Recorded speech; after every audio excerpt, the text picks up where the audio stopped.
Hello, hello, hello. I am so excited that you're here joining me for another Ask Queen Esther, Esteem-ly yours. And, just to give you a little bit of heads up, since this is the second episode and we haven't quite got that following yet, we're building it. We're building it. Share this episode, press the hearts, let everybody know. But what we are doing here on Periscope is I am sharing my Ask Queen Esther advice column, if you will. It's a virtual advice column. It's on my Facebook. It's on Twitter, Periscope, YouTube, in my blogs, in my vlogs. It's all over social media. And I am hosting a series of Periscope episodes of Ask Queen Esther, Esteem-ly yours.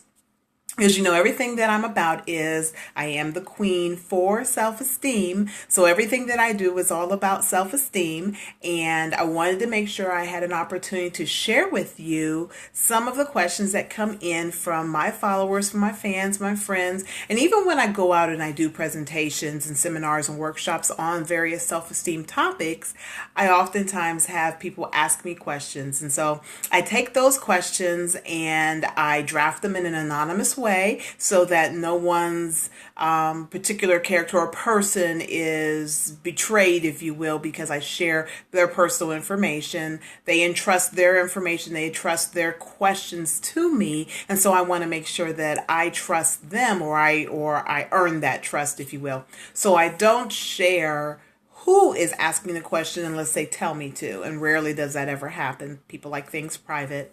And then I share with you what my answer is. And so today we have a very interesting question. I have someone who's a little afraid. Lions and tigers and bears, oh my, or some other things. And so I'm going to share with you the question that was asked, and then I'm also going to give you my answers. How about that? So I'm going to look at my computer in order to read the question, make sure that I represent that appropriately, and then I will give you my answer. I do have to give you my disclaimer that I give at every episode, and that is I love hearing from my listeners. I love hearing from my readers, my friends, and my fans. I really do. I really do. And I am so humbled, and I am very happy to help and to just share the advice and the wisdom that I've gotten over the years.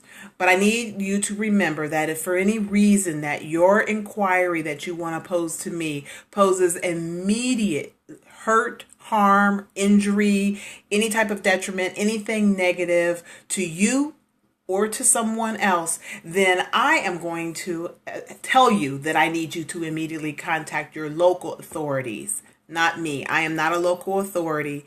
I'm a global figure, right? No, I am not a local authority. And that means 911 or a hospital or a mental professional, someone who deals with mental therapy, psychology, psychiatrist, something like that. I am not that person. I am just one friend to another friend, a sister to a sister or a brother, and I'm just giving information from my life experiences, and that is it.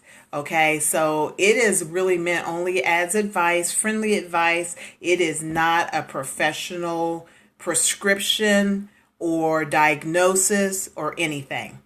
Okay, is that enough of a disclaimer? So please seek your professional assistance if that is needed, okay? Because I take your life serious, and I want you to take it as serious as I do, okay?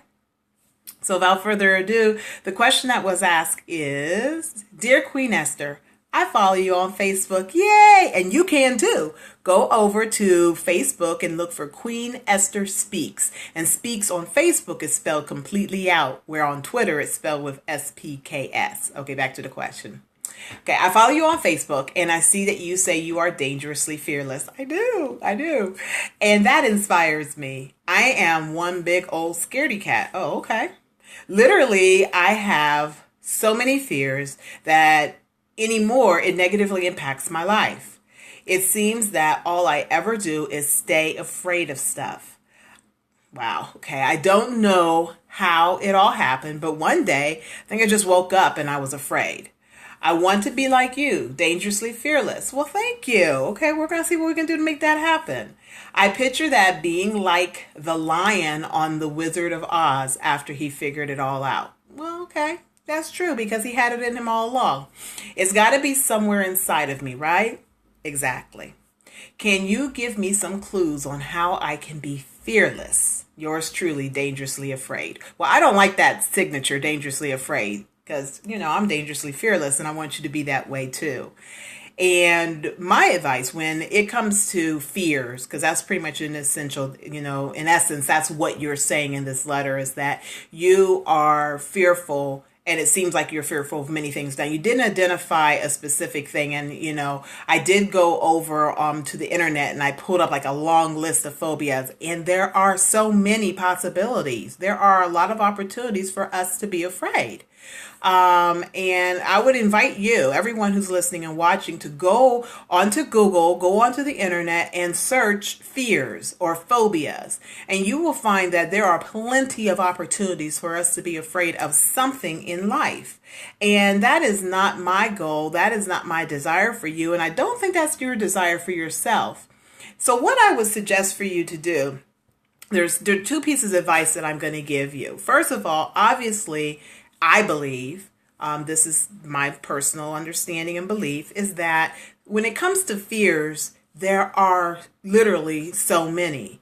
And where does it start? Right here in our heads. It is a mental thing. And it's our imagination oftentimes going crazy.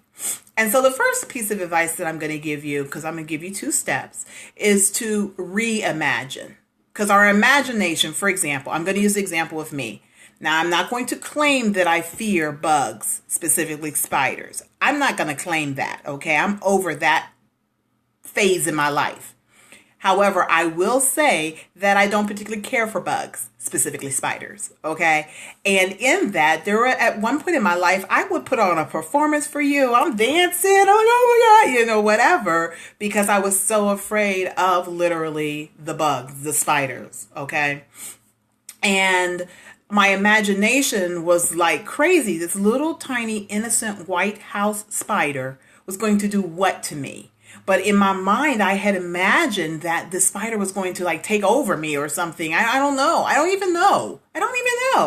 So I'm going to pose a question to you. What is that fear going to do to you? What's the worst possible thing that you have created in your head, that this thing that you're afraid of? Like with me, I'm a public speaker. I love speaking. Okay. But that is like a number one fear. People would prefer to die over public speaking. Really? But it's real, and it's real for many people. But the thing is that what's the worst possible thing that'll happen? If you get up there and you speak in front of people, if you see a spider crawling across the wall, if you're up so high, okay, well, you could fall. But the thing is that you take precautions. That's what you do. So what I want you to do is reimagine it. You've imagined the worst case possibility. Now imagine the best case possibility, the best case scenario. So I imagine, for the spider, for example, I imagine that spider literally completing the circle of life, okay? Participating in its purpose and its portion of the circle of life. So instead of me being afraid of it, wanting to kill it or whatever, if I have a cup, an empty container, and maybe a straight, like a index card or something, if I could capture it, put the container over it, put the index card underneath and capture it in there and then release it back into the environment outside, because it's not allowed in my domain, right? But if I release it back outside, then that gives it an opportunity for it to continue its purpose outside of my domain. And I've conquered it. I've got the power because I was able to basically reimagine what the possibilities were. It had no power over me. And how dare it suggest that it does? And I give that same thing to you. Now, the other piece of advice that I have for you is to literally face it, which I kind of already explained with the capturing the spider and releasing it back into its environment. But whatever that thing is that you fear, just try to face it. If it's public speaking, go out and engage. There's organizations like Toastmasters and speaker associations that help you get over fear of speaking. If it's something where if it's heights, go into a safe environment. Okay, you have to do your research. I'm not saying go walk a high wire between two skyscrapers in the middle of the New York City, like some of these, acrobats and individuals who do this and train for their life to do it. But if there's a certain height that you know that you maybe are a little bit more fearful of, then what you do is you find a safe environment that's enclosed, that there is no possibility for that and thing that you have imagined to happen in your head to happen, and to actually go and face it and face that particular thing that you're afraid of. And you will find that the things that you have imagined, when you reimagine it and then you face it, you have all the power. And that's what's going to make you dangerously fearless. So I want to hear from all of you who are listening. Of course, you're giving me the hearts on Periscope, right? But I also want to hear from you from the perspective of go out on Facebook, go out on Twitter, and share how you have overcome your particular fears, because we all have them. That's reality. I think that's part of the fabric of what makes us human. But at the same time, the true champions, the true successful people are the individuals who overcome their fears. Okay, there's a lot of other things that go into being successful, but that's what happens. It helps us overcome our fears, and that makes us successful because that makes us powerful in various areas in our life. I want to hear about your fears, and I want to hear about how you conquered them. Okay? So without further ado, that is it for me and you today.